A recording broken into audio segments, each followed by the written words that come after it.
মোহাম্মদ সোহেল আপনি লিখেছেন, আসসালামু আলাইকুম স্যার। ওয়ালাইকুম সালাম রহমতুল্লাহ বারাকাতু।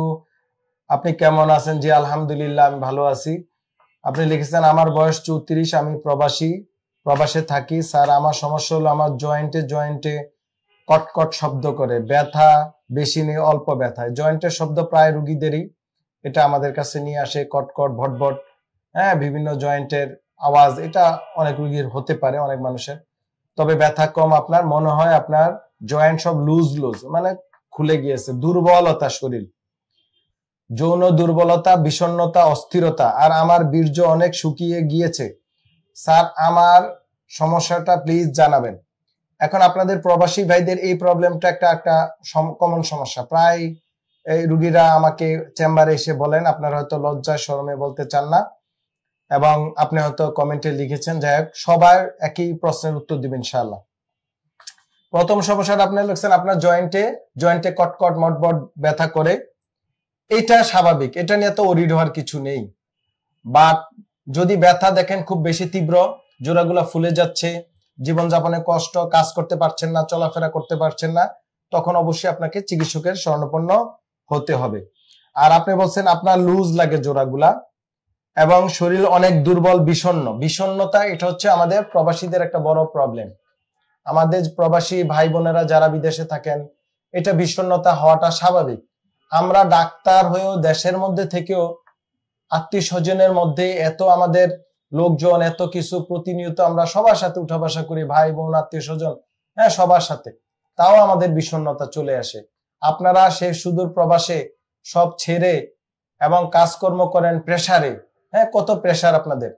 সো সেখানে এই বিষণ্ণতা আসবেই, এটা মেনে নিতে হবে এবং এটাকে স্বাভাবিকভাবে বুঝে নিয়ে আপনাকে ওভারকাম করে বুঝতে হবে যে এটা আল্লাহ পাকের একটা পরীক্ষা। আপনাকে বিষণ্ণতা কেটে ঝাড়া দিয়ে আপনাকে কাজে যেতে হবে, আপনার কাজ করতে হবে। আর আপনারা যারা বাইরে থাকেন তাদের যৌন প্রবলেমটা হয় দীর্ঘদিন। আপনাদের যেহেতু স্ত্রীর সাথে যোগাযোগ থাকে না, অনেকগুলা ব্যাপার থাকে এখানে, তো আমি সাজেস্ট করব আপনারা এটা নিয়ে অত পেরেশানিতে থাকবেন না। আর যখন দেশে আসবেন একটু সময় নিয়ে আসবেন। ধরেন অনেকে 15 দিন, 20 দিন, 1 মাসের সময় নিয়ে আসেন। নো, অন্তত 4-5 মাস সময় নিয়ে দেশে থেকে যাবেন। আর যারা সৌদি আরব প্রবাসী, মিডল ইস্টে এখন তো আপনাদের স্ত্রীদের ওখানে নেওয়া যায় ভিসায়, তো এটা যদি সম্ভব হয় বছরে 1-2 বার নিবেন, এভাবে একটু করবেন। তো যারা প্রবাসে থাকেন তাদের এই যৌন এই প্রবলেমটা কোনো বড় সমস্যা না। এটা আসলে এটা একটা জৈবিক সমস্যা। সো জৈবিক সমস্যাটা আবার যখন আপনি স্বাভাবিকভাবে আপনি জীবনযাপন করবেন, দাম্পত্য জীবনে থাকবেন, এটা স্বাভাবিক হয়ে আসবে। আর এখানে আপনার এই যে বীর্য শুকিয়ে যায় বলতে, এটা আমার কাছে বোধগম্য নয়।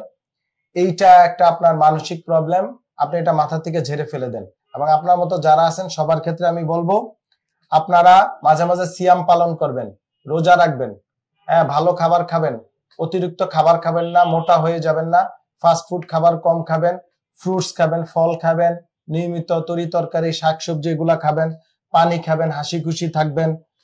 এবং যদি দেখেন আপনাদের যৌন চাহিদা খুব বেশি বেড়ে যায়, তখন সিয়াম পালন করবেন। নবীজির সুন্নত, নবীজির তরফ থেকে বলা হয়েছে, আপনারা সেটা কি করবেন, রোজা রাখবেন, সিয়াম পালন করবেন, হ্যাঁ, ইনশাল্লাহ অনেক উপকার আসবে। আর ধর্মীয় চর্চা করবেন, নিয়মিত নামাজ রোজা, যে ধর্মে যারা মুসলমান আছেন তারা এটা চেষ্টা করবেন।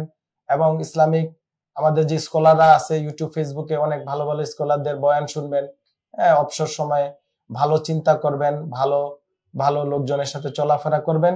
এগুলো নিয়ে অযথা পেরেশানি করার কোনো কারণ নেই। আমার মনে হয় আপনি উত্তর পেয়েছেন। তারপরেও যদি আরো ভালো উত্তর, আরো বেশি চিকিৎসা পরামর্শ পেতে চান, সেক্ষেত্রে অবশ্যই আপনাকে চিকিৎসকের শরণাপন্ন হতে হবে, অথবা দেশে আসলে আপনি আমার সাথে ব্যাপারে সরাসরি আলোচনা করতে পারেন। আপনাকে ধন্যবাদ। ডিপিআরস লিমিটেড, আস্থা, বিশ্বাস ও নির্ভরতায় অবিচল।